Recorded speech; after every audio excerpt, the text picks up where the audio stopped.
Okay, so imagine this. You've trained for months, Mm-hmm. right? You're pushing yourself to the limit, the roar of the crowd, the finish line of the Boston Marathon's in sight, Right.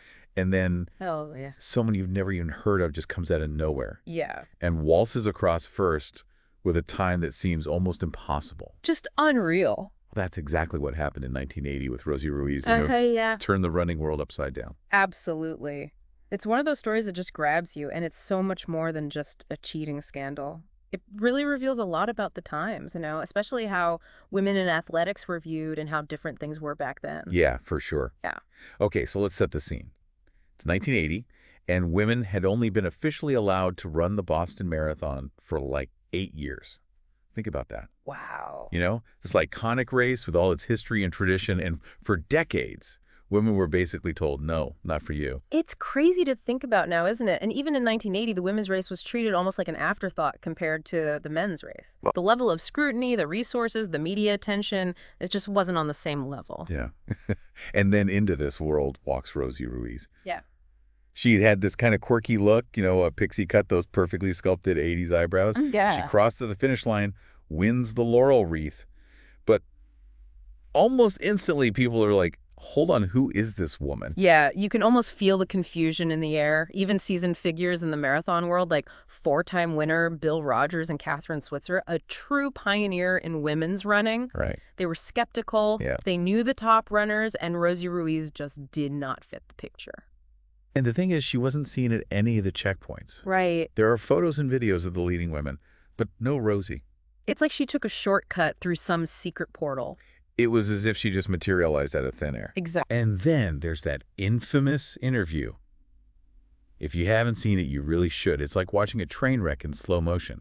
Oh. Journalists start asking her basic running questions like, how did you manage to improve your time so drastically? What was your strategy with interval training?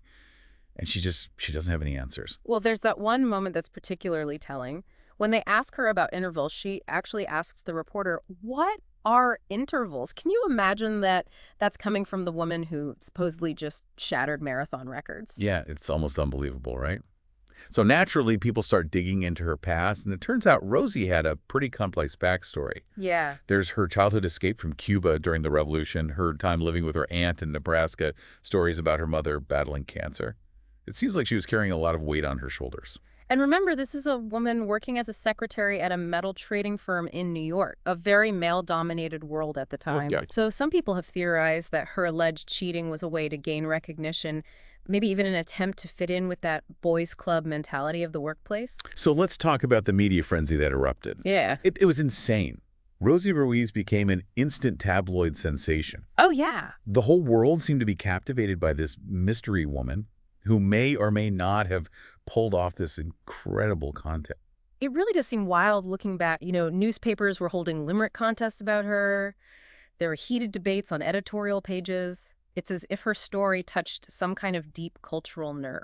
And the crazy thing is, cheating in marathons wasn't something only women did.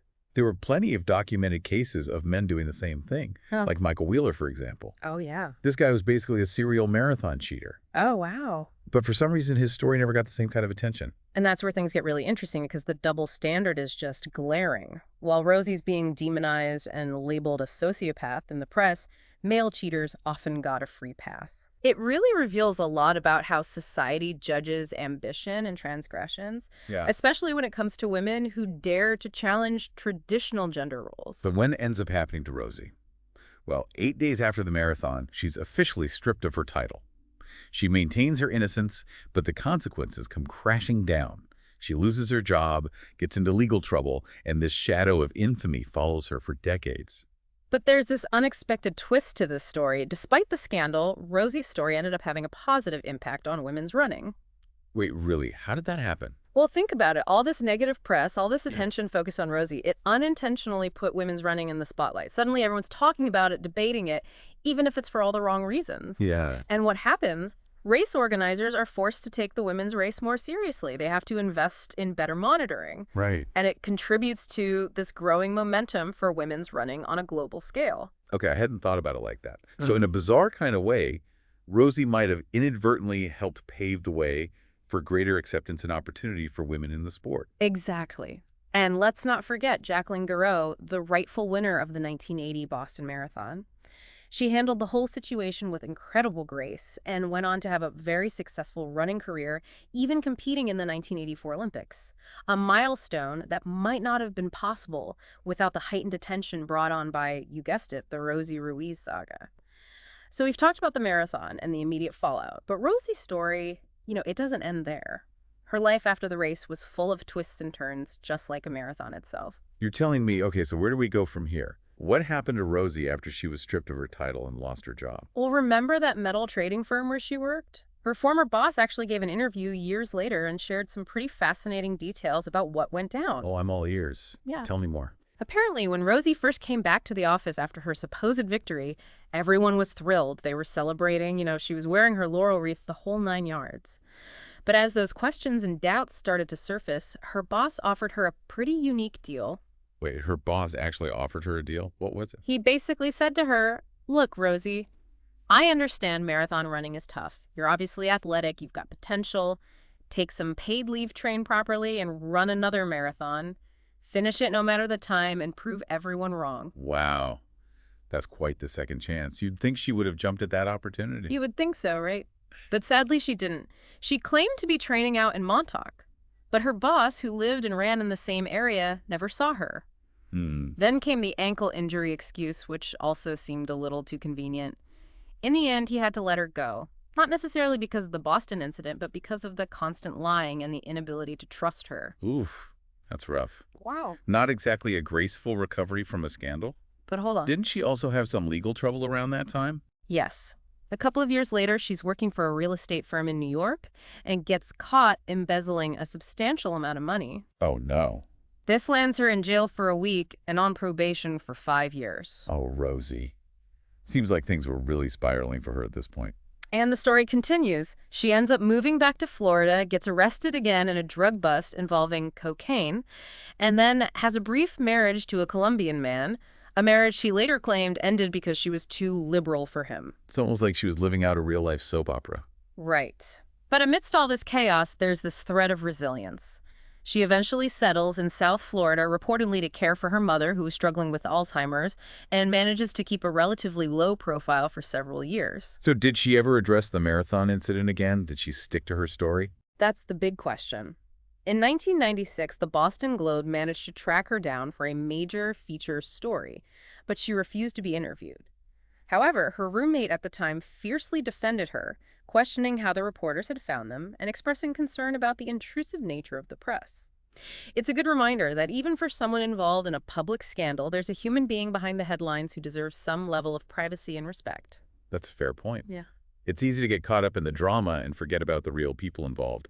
So did the Globe article uncover anything new? It did include an interview with Steve Merrick, the runner who always wore a Superman costume and had publicly supported Rosie back in 1980. He revealed that Rosie had actually confessed to him a few months after the marathon that she hadn't run the whole race. So a confession of sorts, but years after the fact. But didn't she give one final interview much later on? Yes. In 1998, she spoke with a reporter from the Palm Beach Post. By this time, she was living a quiet life, working a regular job. And her coworkers described her as extremely friendly and sweet. They had apparently asked her about the marathon incident, but she always denied it, claiming they had her confused with someone else. That sounds like classic Rosie. Always keeping her cards close to her chest. So what made her break her silence after all these years? It seems like the reporter's inquiries at her workplace finally prompted her to address the elephant in the room. She contacted her boss and confirmed that she was indeed that Rosie Ruiz mate. And guess what she said? She doubled down on her claim that she ran the entire race, won fair and square, and that it was all just political. Political? That's intriguing, but what did she even mean by that? She never elaborated on it. But some people have connected this statement to her childhood escape from Cuba during a very politically turbulent time, suggesting maybe she felt targeted or disbelieved because of her background. That's a fascinating angle. Eh. So she went to her grave still claiming victory. Not quite. In a surprising twist, 2 days after that phone interview, Rosie sent a letter to the reporter saying that while she stood by her 1980 win, she was going to run another marathon in 2000 to prove everyone wrong. Hold on, seriously? A comeback marathon? Did she actually go through with it? Sadly, no. Rosie Ruiz died in 2019 at the age of 66, never getting that chance to, as she put it, run the entire course just as before. That's actually kind of heartbreaking. It feels like this unresolved chapter in her life, this desire to rewrite the narrative, but never getting the opportunity. It does, doesn't it? And even in death, the mystery surrounding Rosie continued. Her obituary, published under her married name, Rosie Vivas, made no mention of the marathon. Some news outlets even questioned whether it was actually her sparking another wave of confusion around her identity. It's as if Rosie and controversy were forever linked. But let's shift gears for a moment. What about Jacqueline Garreau, the rightful winner of the 1980 marathon? What became of her? Jacqueline went on to have an incredible running career. She competed in the 1984 Olympics and held several national records in Canada. And what's truly remarkable is her unwavering grace and sportsmanship throughout the whole ordeal. I can't even imagine what it must have been like to have your victory overshadowed by such a strange and public scandal. It really speaks to her character. And when Rosie passed away in 2019, Jacqueline posted a heartfelt tribute on Facebook urging people to remember Rosie as a great woman who cared for her family and was a very loving person. Wow, that's incredible. True sportsmanship and empathy right there. It's a beautiful reminder that even in the face of controversy and personal flaws, there's always space for compassion and understanding. And in a way, it brings us full circle to the heart of Rosie's story, the complexity of ambition, the desire for recognition, and those often blurry lines between truth and perception. It really is a story that makes you think. But, stepping back from Rosie's personal journey, I'm curious about the bigger picture. What does her story tell us about the world back then, particularly when it comes to women in sports? That's a great question. The Rosie Ruiz saga, as outlandish as it seems, it really offers a glimpse into the cultural landscape of the 1980s, especially when it comes to how society viewed women who dared to be ambitious. You know? Okay, I'm listening. What kind of insights are we talking about? Well, for starters, it highlights this stark contrast in how we perceive ambition in men versus women. Society often celebrates men who push boundaries, bend the rules, even engage in risky behavior. We see it as a sign of drive and determination. You're right. We have this whole cultural narrative around the rebellious genius or the maverick entrepreneur, and it's often applied to men who take big risks, even if those risks sometimes involve crossing ethical lines. Exactly. But for women, ambition can be a double-edged sword. Society often expects women to be modest, unassuming, and to prioritize the needs of others over their own improvements. When a woman displays bold ambition, particularly in a traditionally male-dominated field, it can trigger suspicion, judgment, and even hostility. So you're saying that Rosie Ruiz's story became a cautionary tale, a warning to women about the potential consequences of defying societal expectations and reaching for something beyond what's considered acceptable. That's one way to interpret it, but I think it's also more nuanced than that.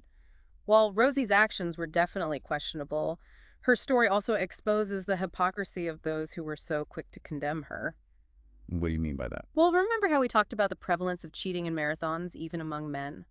Yet those stories rarely received the same level of scrutiny or generated the same outrage as Rosie's case. It's as if the media and the public were more willing to overlook the transgressions of men, while Rosie's alleged cheating became a symbol of everything that was supposedly wrong with ambitious women. It sounds like a classic example of the double standard that women have faced in so many areas of life. Precisely. And that double standard, I would argue, was particularly strong in the world of sports in 1980. Women were still fighting for equal recognition, opportunity, and even basic respect in athletics. Yeah, it's amazing to think how far women's sports have come since then. It really is.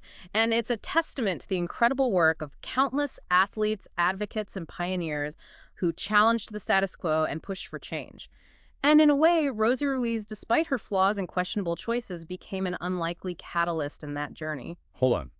Remind me how that happened again. Well, the scandal surrounding her, all the negative attention it generated, it unintentionally put women's running in the spotlight. Suddenly, everyone was talking about the women's marathon, debating its legitimacy, scrutinizing its organization. And that pressure forced race organizers to step up their game. Exactly. They had to invest in better monitoring, improve their record keeping, and start treating the women's race with the same level of seriousness and professionalism as the men's race. So in a roundabout way, Rosie Ruiz, while being remembered as a cheater, also contributed to the advancement of women's running.